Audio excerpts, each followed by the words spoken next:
Welcome to Ion Hermosa Beach. It's election season here in Hermosa, and because of that, we invited in some local residents to talk about what they see as the main issues.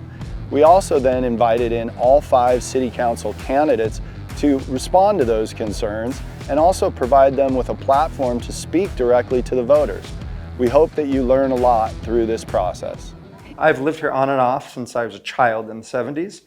So my parents moved us here in the 70s. It was an amazing place. It's a place that throughout my adulthood, I would brag. I was in Germany at Oktoberfest talking about this amazing town, Hermosa Beach, I grew up in. It's in my blood.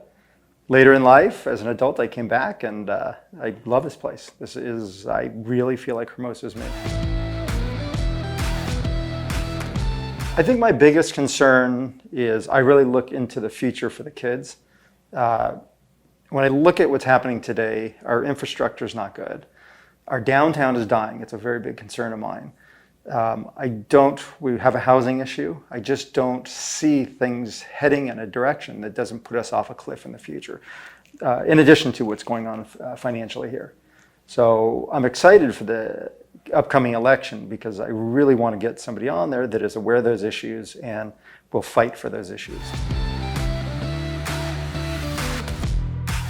I think from a principle, the most important thing that our city leadership can do is do not overregulate. Unleash, allow the entrepreneurs, the business people, the property owners to invest and feel positive about the future.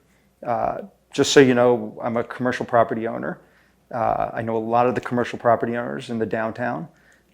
Most of us don't really want to invest. We don't feel confident knowing that our investment will come back, that it's a worthwhile investment. It wasn't always like that. So specifically, I think the steps that our leadership should take, I think we need to invest in the infrastructure. They need to allow the businesses to beautify their properties.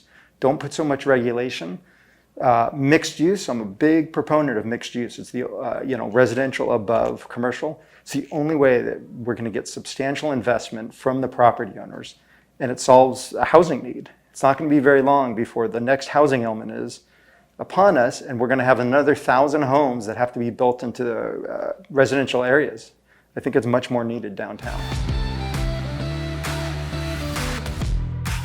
Obviously, we haven't matched spending, revenue, and expenses, so that's the most obvious problem. I don't know all the details in that. The solution to that is obviously, I think we need a more entrepreneurial-minded city council and city leadership. I think we need somebody that's run a business. I think somebody's got to look at it. You can't just tax and spend. We got to look at how we're spending it. Is it efficient? And most important, are we investing in a way that the money will come back to us? So the City Hall is a perfect example, the upcoming City Hall. Is that an investment that is going to create foot traffic, that's going to create extra value to the extent that it will flow back to the citizens? I don't have that answer. I don't know, but I know that we need somebody up there asking those questions.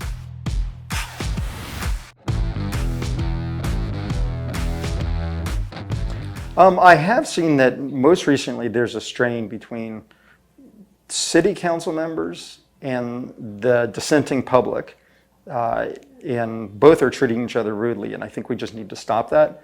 I'd like to see other city council members stand up and say, this is the population. These are our residents. Treat them with kindness. In addition to that, I think people generally feel out of touch with the city staff and the city manager. And I think that we need to do some fixing of that. They meaning the city leadership needs to recognize that's a real issue. If we as residents and property owners are not supporting the city, if we don't believe in the city, they're not going to be able to achieve what they want. So I really feel like they need to consider building better relationships and put a value on that. I can't say whether I'd support it or not until I knew the details. I can tell you, such as the tax measure, I don't know whether to support that or not because it's like I'm investing into this city. It's like investing in a company. I have to know how they're going to spend it. Are they going to do it so responsibly? And are they looking for, basically the cash between the cushion seats? We all need to operate efficiently. So if they're not going to do that, then I don't support them. But I need more answers. I'm going to start with the old days here. When I grew up, my memories of my childhood were on the Strand, and it was freedom. It was great freedom. Everybody felt it. It was just a feeling. It was a culture. And I think a lot of the culture exists today, but a lot have been squashed. I really, truly feel like we're just being overregulated.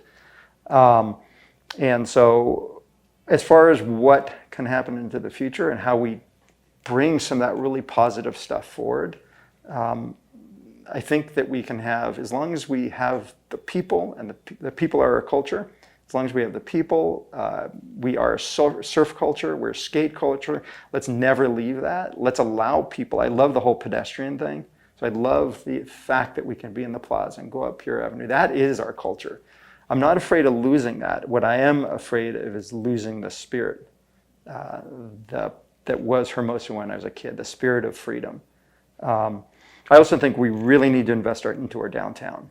The government needs to allow property owners to invest in their properties, build mixed use, don't put up roadblocks to that, so we can actually get some kind of investment, feel good, save our downtown, because the downtown foot traffic is atrocious. It's getting worse and worse. People aren't aware of it, you wouldn't know it, but our revenues from our businesses have been dropping 3%, 5%. We're not even keeping up with inflation. And if you compound that over the next decade, it's a really, really ugly picture. And we're not going to have a downtown to leave to our kids.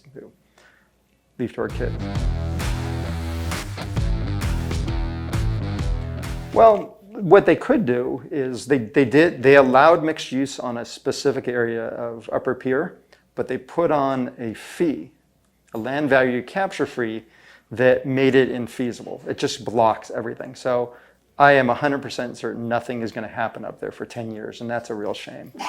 So what they can do is they can get rid of that fee.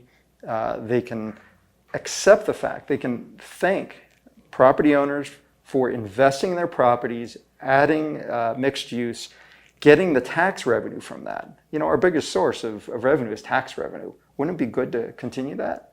So get more tax revenue, get feet on the street, collect more sales tax. That is the public benefit. So reduce the fee and they'll get a lot more money flowing through just by the changes that we property owners make. We wanted to thank everybody who participated in our show. We hope that all of you learned a lot at home. We want to make sure that you get out and vote. And thank you for watching Eye on Hermosa.